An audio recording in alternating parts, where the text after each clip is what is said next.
Assalamualaikum warahmatullahi wabarakatuh. Apa kabar teman-teman? Ya, jumpa kembali dengan kami Dewani Duren. Nah, hari ini hari Rabu teman-teman, tanggal 9 Maret ya, tahun 2022. Nah, sudah lama ya kita tidak jumpa tatap muka. Ya, selama ini kami sering ya yang menjumpai teman-teman itu berupa tanaman durian baik milik di kebun kami atau di kebun yang sedang kami rawat. Ya, saya sudah kangen ya, untuk menjumpai teman-teman ini. Makanya sore ini ya, malam ini kebetulan di tempat kami itu sedang hujan lebat sudah tadi teman-teman, kurang lebih 30 menit lalu lah, sekarang masih gerimis. Nah, malam ini kami akan berbagi begini teman-teman. Masih banyak sekali ya di antara kita itu yang berkebun durian asal-asalan ya, yang asal-asalan ya, pokoknya sekedar tumbuh deh, yang penting nanti berbuah.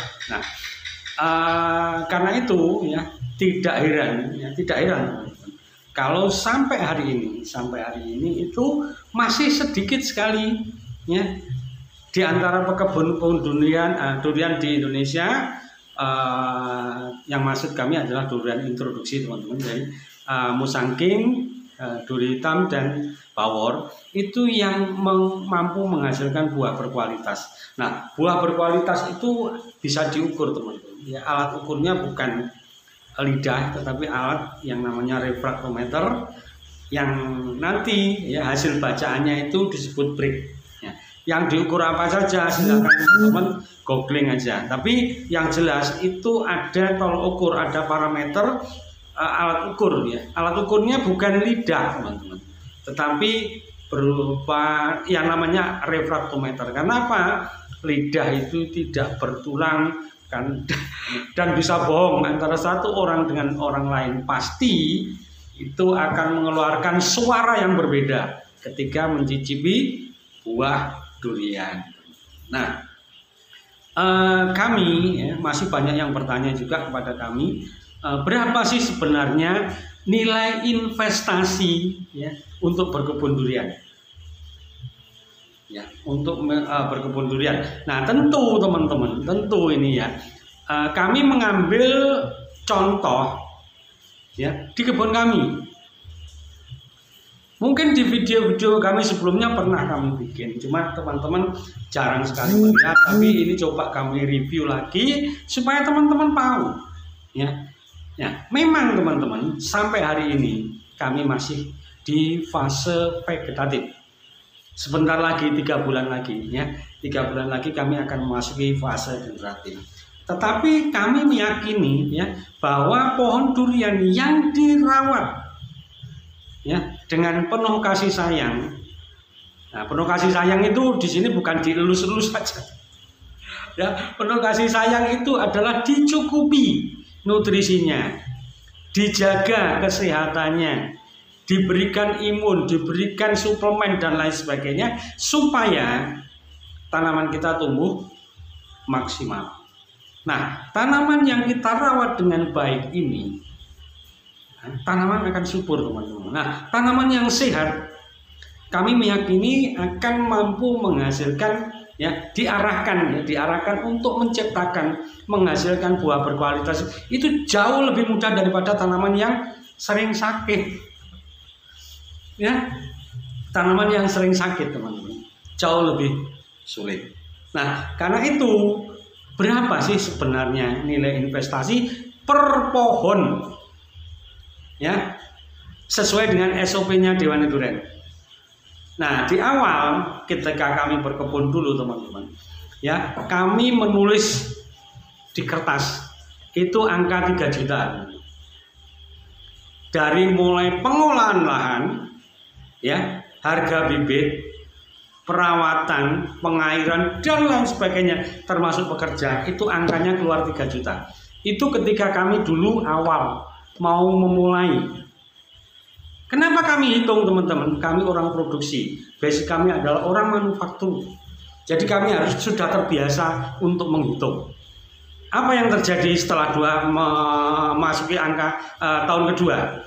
Ternyata harus dievaluasi. Karena apa?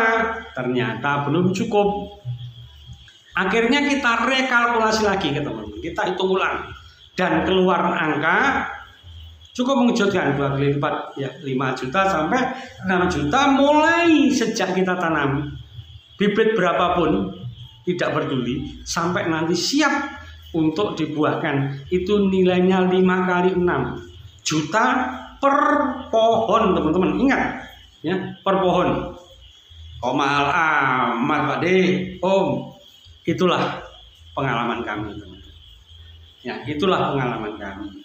Nah, pengalaman ini, hitungan kami ini teman-teman, masih separuhnya dari hitungan si Fulin Chinky. Kalau di Malaysia itu angkanya di atas 10 juta teman-teman. Ya, 10 sampai 15 juta itu per pohon. Jadi teman-teman nggak usah heran. Ya, kalau di Malaysia itu sampai hari ini kualitas durian paling jempol karena memang perawatan mereka luar biasa. Ya. Kita masih tertinggal jauh. Kalau teman-teman mau investasi 5 sampai 6 juta aja takut. Ya, takut gimana mau ngejar negeri jiran. Jauh kita akan semakin tertinggal. Nah, hitungan ini kenapa harus dibuat sejak kita berkebun, teman-teman? Karena apa? Jangan sampai nanti kita salah estimasi. Ya, kita salah estimasi. Kita sudah terlanjur tanam 500, tetapi angka yang kita sediakan tidak ada 1 M. Ini nanti akan mengalami kekonyolan. Ya, akan mengalami konyol dan pohon durian teman-teman akan banyak menghadapi masalah. Dan kalau sudah kena masalah, pengalaman kami, kosnya jauh lebih besar. Dari harga untuk menyembuhkan itu perlu angka yang sangat besar. Itu dari segi finansial teman-teman. Tetapi yang jauh lebih berharga bukan sekedar finansialnya, tetapi adalah waktu teman-teman. Ya, durian yang sedang sakit pengalaman kami kalau hebat, kalau cepat recovery-nya, ya itu dalam waktu 1,5 bulan atau 3 bulan itu muncul tunas baru. Tetapi kalau tidak, bisa 3 bulan baru muncul tunas baru, kemudian tunas kedua baru 6 bulan. Artinya apa? Pengalaman kami recovery-nya paling tidak itu 3 bulan. Untuk benar-benar sembuh itu bisa 6 bulan, bisa lebih. Dan ini akan menggerus keuangan kita. Di samping waktu, ya kita tertinggal 1 tahun karena ada apa? Pohon kita harus dirawat dengan baik. Untuk memulihkan kondisi ini perlu waktu. Itu sama saja dengan kita menunda panen 1 tahun, teman-teman. Jadi teman-teman harus hati-hati. Pohon durian kita harus kita jaga dengan sangat baik. Jangan sampai terjadi sakit. Kalaupun terjadi nanti sakit, ya kami mempunyai hitungan teman-teman. Kami tidak ngawur. Ya, hitungan kami karena kami basic dulu dari dunia manufaktur atau rancang bangun, ya itu 5%. Ya, yang reject atau yang bermasalah harus 5% dan SOP-nya Dewan Durian kita rancang di bawah 5%. Kalau masih di atas 5%, itu pasti ada yang salah. Harus kita evaluasi, teman-teman. Ya, harus kita evaluasi. Jadi ininya begini. Kalau misalnya dalam satu kebun itu ada 500, kemudian yang bermasalah itu 25, tenang-tenang aja, jangan pusing. Karena apa? Itu angka 5%. Nggak mungkin teman-teman kita bisa baik semuanya. Karena apa? Kita human being atau manusia yang tidak bisa luput dari yang namanya kekurangan. Ya, jadi kekurangan. Jadi jangan khawatir kalau tanaman kita tanam 100, oh yang bermasalah 5. Tenang-tenang aja, nggak usah pusing. Ya, karena itu limit teratas. Ya, tidak perlu pusing. Kalau sudah 20, 10, nah itu teman-teman boleh pusing. Evaluasi, ya. Ulangi dievaluasi apakah SOP kami sudah dilaksanakan dengan baik atau benar, komplit atau tidak. Itu yang penting, teman-teman. Jadi kami ulangi sekali lagi, ya.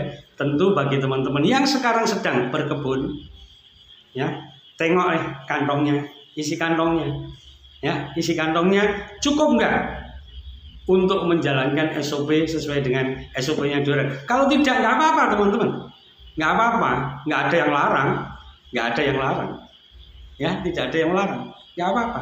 Di bawahnya boleh, tapi siap dengan resiko. Karena apa? Setiap keputusan yang kita ambil, jangan lupa akan membawa dampak resiko. Resikonya kepada siapa? Ya kepada kita, bukan kepada orang lain loh. Ya, resikonya kepada kita. Kenapa kami mengatakan seperti ini?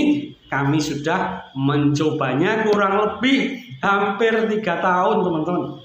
Ya, kita teliti, kita amati dan lain sebagainya. Karena itu, ya, banyak sekali bagi pekebun-pekebun baru, ya, itu ketika kontak menghubungi kami, itu saya tanya, kami menanyai secara detail, sudah siap nggak?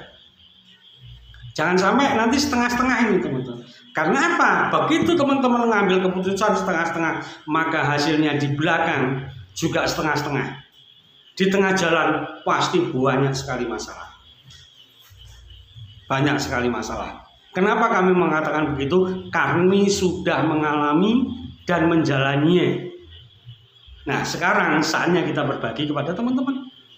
Ya, kepada teman-teman. Apakah SOP itu harus dijalankan 100%? Itu kembali lagi kepada teman-teman. Mau dijalankan silakan, mau tidak juga silakan. Tetapi konsekuensinya itu ada risiko yang harus ditanggung, teman-teman. Nah, SOP ini apakah akan tetap seperti itu? Tidak. SOP vegetatif kami sudah berjalan dengan baik. Nanti suatu saat pasti akan berubah seiring dengan hasil akhir yang kami dapat, teman-teman. Hasilnya apa? Nanti setelah fase generatif dan menghasilkan buah seperti apa, nanti akan kita evaluasi. Ya, akan kita evaluasi. Nggak akan seperti itu lagi, nggak. Karena apa? Ilmu pengetahuan, teknologi itu selalu tumbuh, teman-teman, dan kita harus mengikuti. Nah, kami ya, sebentar lagi akan memasuki fase generatif. Ya, kami sedang mencoba ya menjalani itu ya teman-teman. Dan nanti kalau sudah berhasil, baru nanti kami akan berbagi. Kami akan mengeluarkan SOP seperti apa? SOP fase generatif versi Dewane Duren, teman-teman. Oke teman-teman, ya sekali lagi sebelum kita memutuskan berkebun durian, hitung kantong kita dulu, kemampuannya sampai seperti apa. Jangan sampai di tengah jalan nanti kita kelabakan. Ya, karena apa? Pohon durian itu manja sekali, teman-teman. Seperti namanya, ya king of fruit atau rajanya buah, jadi harus kita perlakukan bak seorang raja. Ya, tetap semangat teman-teman, ya, tetap semangat dalam berkebun, tetap belajar, ya, banyak mendengar karena telinga kita 2, banyak melihat karena mata kita 2, sedikit bicara. Ya, tetap semangat, salam sukses petani durian Indonesia. Assalamualaikum warahmatullahi wabarakatuh.